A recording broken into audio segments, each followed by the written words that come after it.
Villisca, Iowa, 1912. A peaceful Midwestern town found itself at the epicenter of a brutal massacre that shattered the local community forever. 8 people, including 6 children, died in their sleep after an intruder entered their home and wielded an axe with calculated, lethal efficiency. The crime scene revealed a level of carnage that the local authorities were entirely unprepared to handle. Despite decades of investigation, a series of sensational trials, and the involvement of private detectives, the identity of the perpetrator remains a haunting, unsolved mystery.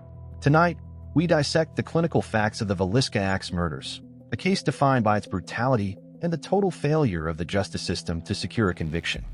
Subscribe to Mind 74. If this dossier keeps you hooked, subscribe, leave a like, and hit the notification bell. Comment below your thoughts on this mystery and share this video. June 10, 1912. Josiah Moore and his wife, Sarah, returned to their home in Villisca with their 4 children after attending a church service. 2 young neighborhood girls, Lena and Ina Stillinger, accompanied them to stay the night. The family members retired to their bedrooms shortly after midnight. The house remained dark and quiet until the early morning hours of June 10th. The perpetrator entered the home, presumably through an unlocked door. He proceeded to move from room to room, striking each victim in the head with the pole of an axe.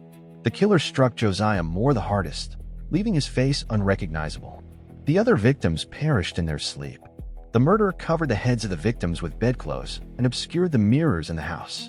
This bizarre behavior suggested a high degree of ritualistic intent. A neighbor became concerned the next morning when she noticed the house remained abnormally quiet. She contacted Josiah Moore's brother, Ross Moore, who arrived at the home to investigate. Ross unlocked the door and discovered the carnage inside. He immediately alerted the local police department. The authorities arrived at the house and established a perimeter around the property. They found the axe used in the murders in the guest room, leaning against the wall. The weapon belonged to Josiah Moore. The police observed that the killer took no personal belongings or money from the house. This eliminated robbery as a potential motive. The investigators searched for any sign of a forced entry, but the windows and doors remained intact. The news of the massacre spread through the Midwest within hours. Trains arrived in Villisca, carrying hundreds of curious spectators who trampled the crime scene. This ruined the chance for investigators to preserve any potential fingerprints or physical traces. The lack of crowd control became a major failure in the initial response. The medical examiner confirmed that the murder killed all 8 victims in a very short window of time. The investigators looked for any person in town who possessed a grudge against the Moore family. They interviewed neighbors and employees of the local hardware store. The search for the killer began with the most basic inquiries, but the lack of physical evidence forced the detectives to rely entirely on witness accounts and circumstantial theories. The residents of Villisca lived in constant fear of another attack. They armed themselves and patrolled the streets at night, looking for any stranger who arrived by rail or road. The police recorded the details of the attack in their ledgers as they attempted to build a timeline of the events inside the Moore residence. The investigation into the Villisca murders grew increasingly complex as the police explored various theories. They focused on a local man named Frank Jones, who had a business rivalry with Josiah Moore. Jones had worked for Moore until recently and reportedly held a deep resentment toward him. The police interrogated Jones repeatedly, but he possessed an alibi for the night of the murders. The investigators could not establish a connection between Jones and the perpetrator. They moved their focus to an individual named George Kelly, an eccentric man who had arrived in town shortly before the massacre. Kelly was a self-styled preacher who claimed to have witnessed the events. He exhibited strange behavior and made several conflicting statements to the press. The police arrested Kelly on suspicion of murder after he sent a series of letters to the authorities. They subjected him to intense interrogations that lasted for several days. Kelly eventually provided a confession, claiming that he acted under the command of a divine entity.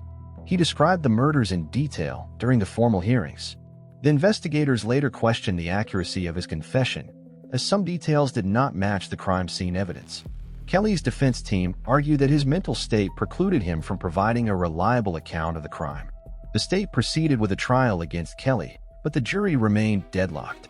A second trial also failed to reach a verdict, and the prosecution eventually dropped the charges due to a lack of physical evidence.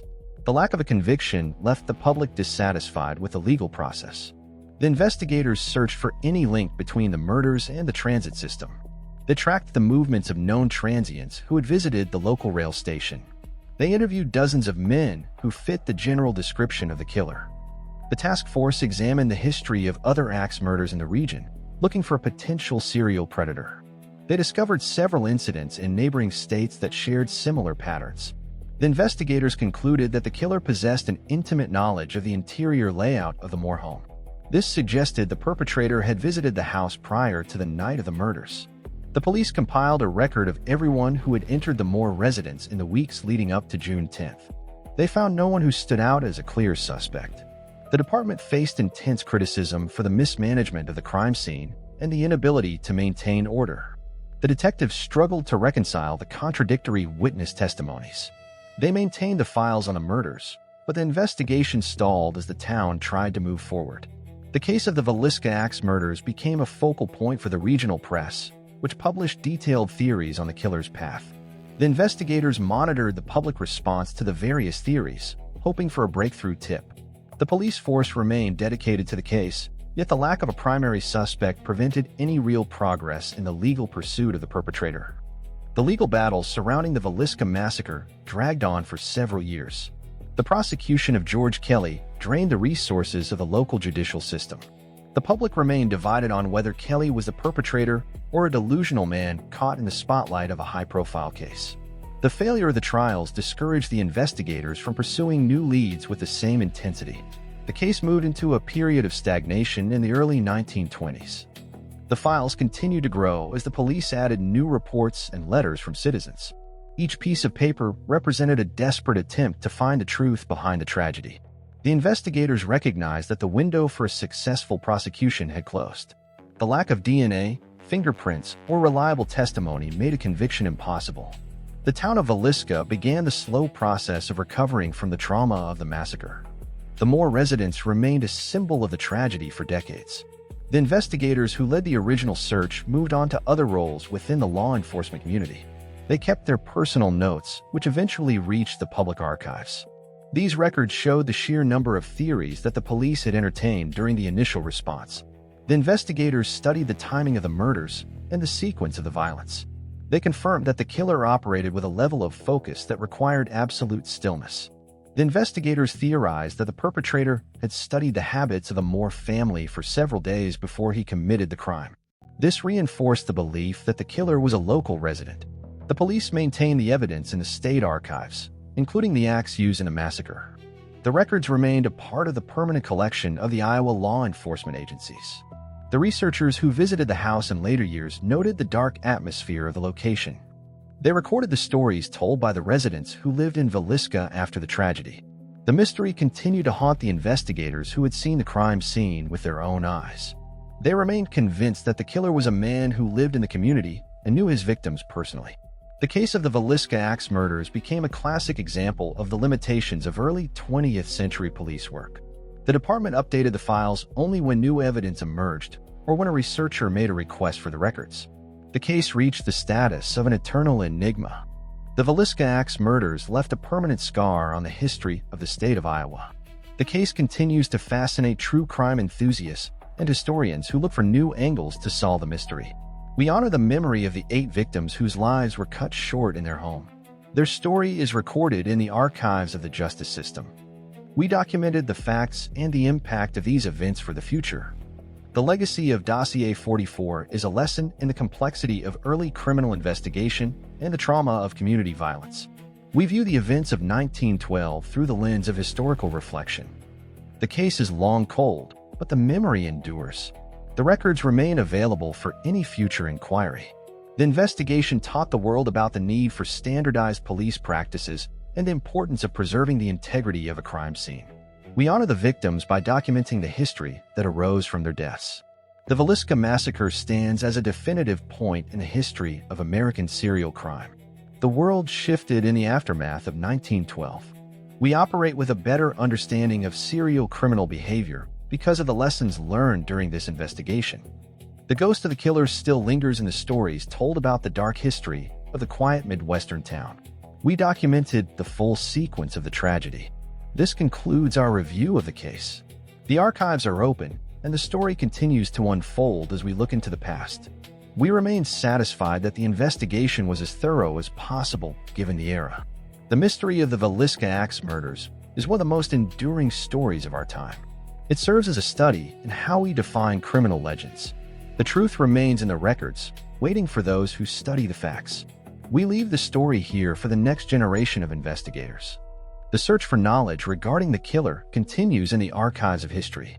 The perpetrator stopped his work in 1912, but his presence in the cultural record is permanent. We have documented the facts and the impact of these dark events. The legacy of Dossier 44 will remain as a reminder of the fragility of the peace we often take for granted. This concludes our review of the case. The archives are open, and the story continues to unfold as we look into the past. We remain hopeful that the final piece of the puzzle will always be understood through the facts. The investigation is a journey that has reached its destination. We hold the memory of the victims in the light of our research. The facts remain, and the record endures.